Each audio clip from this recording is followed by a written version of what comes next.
रथ, वो एक बड़ा सुंदर वन था, वहां पर गान करते थे, अप्सराएं नृत्य करती थी। एक बार की बात है कि एक अप्सरा थी, मंजू घोषा उसका नाम था। उसने यश्य मेधावी को तपस्या करते देखा, नौजवान यश्य थे। और ये जो मेधावी हुए प्रिय दर्शकों, ये यश्य च्यवन के पुत्र हुए। यश्य च्यवन बड़े ही प्रख्यात यश्य हुए हैं हमारे, जिनका वर्णन अनेकों पुराणों में भरा हुआ है। तो मेधावी जो है तपस्या कर रहे थे। अब मंजू घोषा ने सोचा कि अगर मैं इनके अधिक नजदीक चली जाऊंगी तो शायद क्या पता मुझे भस्म कर दे, तो वह दूर ही बैठ गई और दूर बैठकर ही वीणा बजाने लगी। बड़ा ही मधुर संगीत उसने वीणा पर उत्पन्न किया और वह मधुर आवाज में मधुर गीत गाने लगी। मुनिश्रेष्ठ मेधावी जो है घूमते हुए उस और आगे जहां पर वो ये वीणा बजा रही थी और गा रही थी, क्योंकि उसकी जो वीणा बजाने की शैली थी और जो गाना था वो बड़ा ही आकर्षक था, तो रस्सी खींचे चले आ रहे थे। एक प्रकार रस्सी पर पूर्ण रूप से काम प्रभाव कर गया, अर्थात कामदेव का प्रभाव हुआ। जब उन्होंने मंजू घोषा को देखा तो वो काम आसक्त हुए। रस्सी की ऐसी अवस्था देखकर अप्सरा ने उनका आलिंगन किया और इस प्रकार वो मुनि उस अप्सरा में ऐसे डूबे, उचित जो कार्य है उन सबको ही वो भूल गए और उन सबका लोप हो गया और वो उस अप्सरा के साथ रमण करने लगे। और दिन ही नहीं वर्ष व्यतीत हो गए, उन्हें कोई सुद्धि नहीं आई। तब एक दिन उस अप्सरा ने कहा कि यश्यवर अब मुझे जाना चाहिए। तब यश्य ने कहा कि देवी जब तक सवेरे की संध्या ना हो जाए तब तक मेरे पास ही ठहरो। ये सुन के अप्सरा कहने लगे, विप्रवर अब तक न जाने कितनी संध्या चली गई, मुझ पर कृपा करके बीते हुए समय का विचार तो चाहिए कि यश्यवर ये आप कह रहे हैं कि संध्या हो जाए शाम की, ये एक दिन नहीं ना जाने कितनी संध्याएं ऐसी आई और चली गई, आप स्वयं एक बार गिनिए तो सही। तो अप्सरा की बात सुनकर मेधावी जो है वो आश्चर्यचकित हो उठे। उस समय उन्होंने बीते समय का हिसाब लगाया तो उन्हें ज्ञात हुआ कि उस अप्सरा के साथ रमण करते हुए उन्हें 57 वर्ष व्यतीत हो गए। और जैसे ही उन्हें इसका एहसास हुआ 57 वर्ष व्यतीत हो गए, उन्हें क्रोध आया और बोली, दुष्टि तुम तो मेरी तपस्या का विनाश करने वाली हो, तुमने तो मेरी सारी तपस्या का विनाश ही कर दिया। मैंने इतने हजारों वर्षों में जो तप अर्जित किया था तुमने सब भ्रष्ट कर दिया। उन्होंने उस अप्सरा को श्राप दे दिया कि जाओ और जाकर पिशाचिनी हो जाओ। जब ऋषि ने कह दिया हो जाओ, तुरंत ही को प्राप्त हो गई। वो विलाप करने लगे। नशी के सामने नशीवर, कृपया मुझे कोई उपाय बताएं, कृपया कोई मुझे उपाय बताएं। और नशी तो ऐसे होते हैं कि अगर कोई उनके शरण में आए तो उसकी सदा सहायता करते हैं। नशी लोमष्ट ने कहा कि ठीक है, तुमने जो किया है वो अपनी जगह है, परंतु तुम क्योंकि मेरी शरण में आई हो तो मैं तुम्हें उपाय बताता हूं कि योनि को जीते हुए जब तुम चैत्र मास के कृष्ण पक्ष की पाप मोचनी नामक एकादशी का व्रत करोगी और विधि विधान से पारण करोगी तो इस श्राप से मुक्त हो जाओगी। और ऋषि वहां से तुरंत ही प्रस्थान कर गए और अपने पिता के आश्रम में पहुंचे। उनके पिता च्यवन थे। च्यवन ने जैसे ही देखा बोले, बेटा ये तुमने क्या, तुमने तो अपने सारे पुण्य का ही नाश कर लिया। तो वो मेधावी बोला, पिताजी मैंने अप्सरा के साथ रमण करने का पातक किया है, अब मुझे कोई ऐसा प्रायश्चित बताइए जिससे इसके पाप का नाश हो सके और मैं इस पाप से मुक्त हो सकूं। तब ऋषि च्यवन ने कृष्ण पक्ष में जो पाप मोचनी एकादशी होती है उसका व्रत करने का परामर्श जो है अपने पुत्र को दिया कि उससे सभी प्रकार के जो पाप है वो नष्ट हो जाते हैं। पिता का कथन सुन के नशी मेधावी ने इस व्रत को किया था। व्रत के करने से और पारण करने से उनका यह पाप नष्ट हो गया और पुनः उन्हें दिव्य देह प्राप्त हो गई। उसी प्रकार से उनके कहने पर जब अप्सरा ने इसका व्रत किया तो इस एकादशी के व्रत प्रभाव से उसे उस श्राप से मुक्ति मिली और वह दिव्य देह धारण करके स्वर्ग को चली गई। तो भगवान कृष्ण कहते हैं कि राजा युधिष्ठिर, ये महत्व है, ये फल है इस एकादशी का, ये बड़े से बड़ा पापी भी मुक्ति प्राप्त कर लेता है, उद्धार को प्राप्त हो जाता है। अतः मनुष्य को इस एकादशी का व्रत अवश्य करना चाहिए। तो ये महिमा भगवान श्री कृष्ण ने इस एकादशी की बताइए। अब मैं बात करता हूं इसके नियम क्या है और कैसे आपको ये एकादशी का व्रत करना चाहिए, विधि क्या है। प्रिय दर्शकों, एकादशी व्रत त्रिदिवसीय अनुष्ठान होता है। इस एकादशी के जो नियम है वो व्रत के एक दिन पूर्व से आरंभ हो जाएंगे और पारण के साथ वह नियम समाप्त होंगे। व्रत के एक दिन पूर्व ही आपको कुछ वस्तुओं का त्याग करना है, जैसे लहसुन प्याज आदि का त्याग कहा गया है। शहद का प्रयोग भी वर्जित कहा गया है। एकादशी में तीनों दिन, व्रत के एक दिन पहले व्रत वाले दिन और व्रत के नेक्स्ट डे अगले दिन जब आप पारण करते हैं, शहद का प्रयोग नहीं किया जाता है। कुछ लोग मदिरापान करते हैं, मांसाहार भी करते हैं, परंतु वो एकादशी का व्रत भी करते हैं। तो ऐसे लोगों को अवश्य ही एक दिन पूर्व इन सभी का त्याग कर देना चाहिए। ऐसा नहीं कि आज तो खूब खाए पिए और कल आप व्रत करें। व्रत के एक दिन पूर्व मसूर की दाल नहीं खानी, चने का शाक नहीं खाना और एक वक्त ही आहार लेना चाहिए। ऐसा नियम कहते हैं, शास्त्र कहते हैं। रात्रि काल को अन्न ग्रहण नहीं करना चाहिए, दोपहर के बाद अन्न ग्रहण नहीं करना चाहिए। इस प्रकार से एक दिन पूर्व का समय व्यतीत होगा। रात्रि काल दंत धारण करके सोइए, क्योंकि एकादशी के दिन आपको टूथपेस्ट या मंजन का प्रयोग नहीं करना चाहिए। आजकल जो भी टूथपेस्ट या मंजन आ रहे हैं उन सभी में या तो नमक होता है या तो केमिकल होते हैं, और दोनों ही आपके व्रत को खंडित करते हैं। तो यदि आपके पास व्रत वाला मंजन हो तो आप वो प्रयोग कर सकते हैं, अन्यथा आपको कोई और मंजन पेस्ट नहीं करनी है। एकादशी व्रत वाले दिन आपको सूर्योदय से पहले उठना चाहिए। उठने के बाद स्नान आदि कीजिए, स्नान आदि करके स्वच्छ वस्त्र धारण कीजिए। स्वच्छ वस्त्र के एकादशी के व्रत का पूजन करेंगे। आज की पूजा से पहले संकल्प किया जाएगा और फिर कथा सुनी जाएगी। तो आइए अब हम जान लेते हैं कि क्या सामग्री है जिसकी आवश्यकता इस एकादशी पर होगी आपको पूजा के लिए, और कैसे आपको पूजन आदि के कार्य करने चाहिए।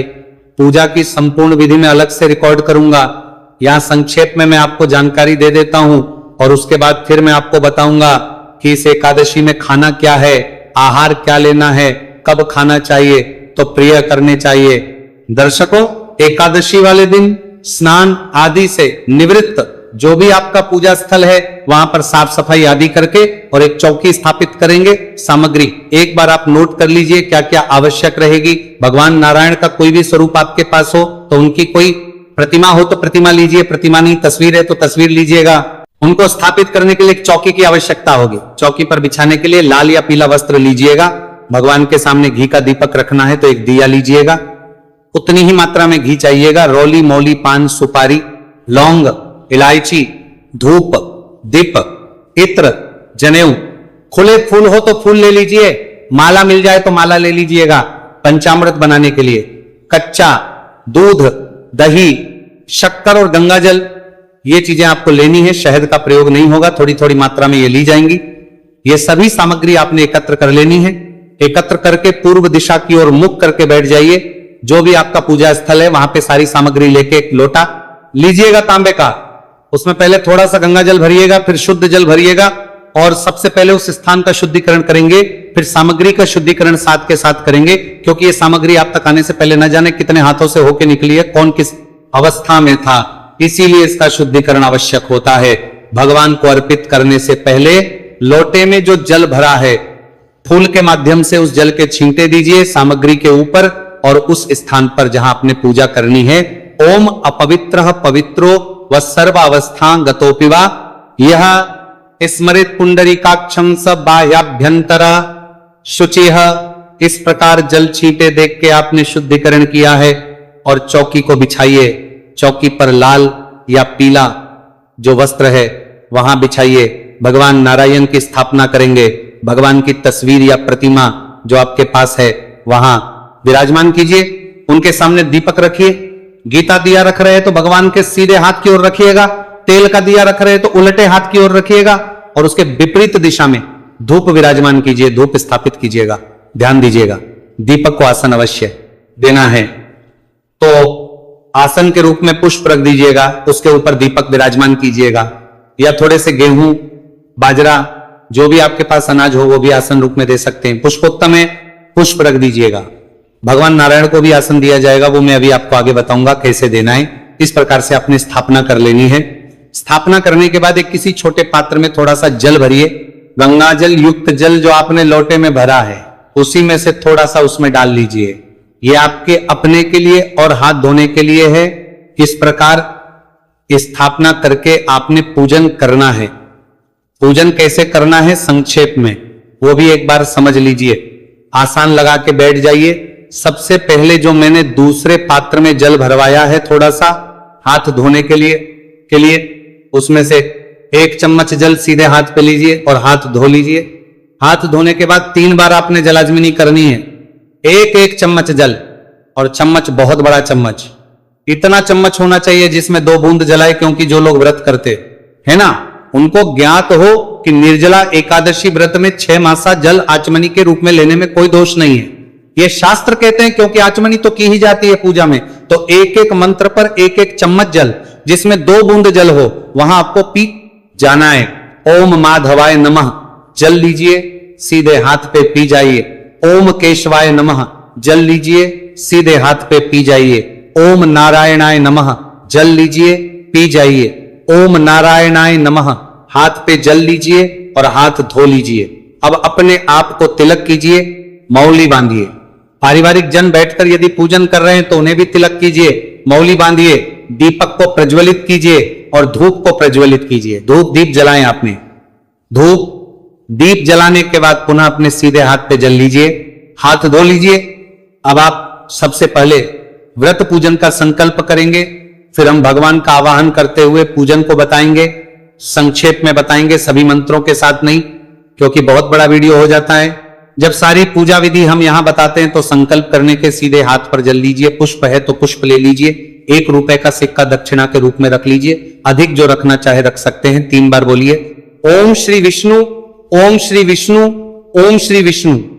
अपना नाम, अपना गोत्र जिस स्थान पर बैठकर पूजन कर रहे हैं वहां का मकान नंबर, क्षेत्र का नाम, शहर का नाम, क्षेत्र माह, श्री कृष्ण पक्षी, एकादशी, आयु, आरोग्यता प्राप्त, संपत्ति प्राप्त, या अर्थात भगवान नारायण प्रसन्नार्थ एकादशी। बोलिए श्री विष्णु शरण और यह संकल्प भगवान के चरणों में अर्पित कर दीजिए।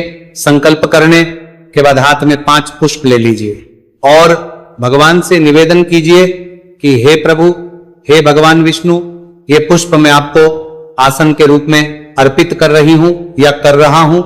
आप इन्हें आसन के रूप में स्वीकार करें और यहां आके विराजमान हो, जिससे कि हम आपका पूजन कर सकें। इस प्रकार से वो पुष्प भगवान को अर्पित कर दीजिए, ये भाव रखते हुए कि आपने भगवान को पुष्प का आसन दिया है। अब वो आसन पर विराजमान हो गए हैं भगवान। अब आप भगवान का पूजन करेंगे।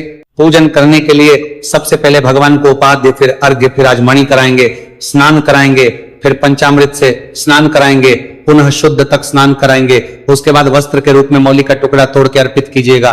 इत्र लगाइएगा, इत्र को फूल पे लगा के अर्पित कर सकते हैं।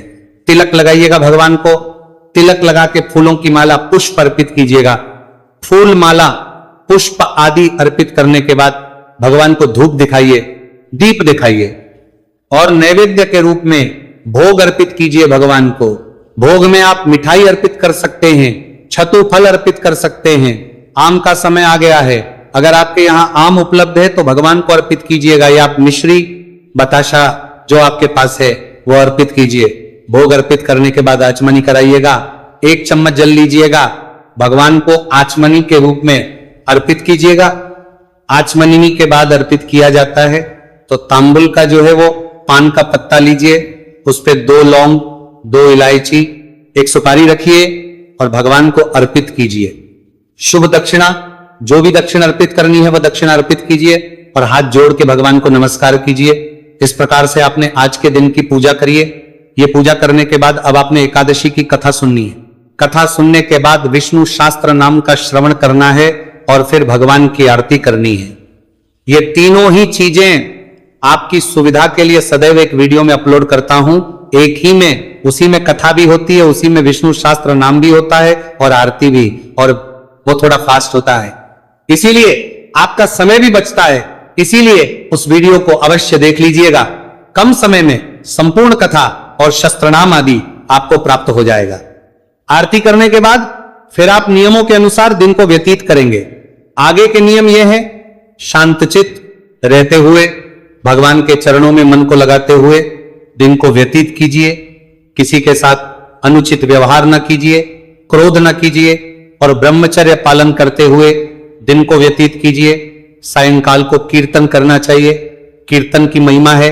कीर्तन अगर आसपास कहीं मंदिर में होता है तो वहां जाइए, अगर आप कहीं ना जा सके या संभव ना हो या कीर्तन ही नहीं होता हो आसपास, तो मैं आपके लिए एक वीडियो भी अपलोड करता हूं, उसमें वो सभी पाठ और स्रोत होते हैं जो आपको कीर्तन का फल प्राप्त करने में सहायक होते हैं।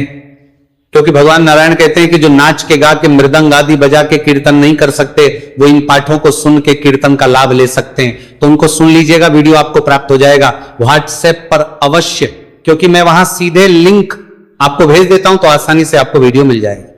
इसके बाद रात्रि जागरण की महिमा है। रात्रि जागरण में ध्यान देने वाली बात यह है कि कम से कम 2 बजे तक तो जागिए और ये जो पाठ स्तोत्र है उनका श्रवण कीजिए। रात्रि जागरण का मतलब यह नहीं है कि आप टीवी देखते हुए जाग रहे हैं, वो काफी है नहीं, भगवान की कथाएं सुनिए। अगर टीवी पर भी सुन रहे हैं तो भगवान की कथाएं या जो पुराण स्तोत्र होते हैं जो मैं अपलोड करता हूं उनको रात्रि जागरण में श्रवण कीजिए।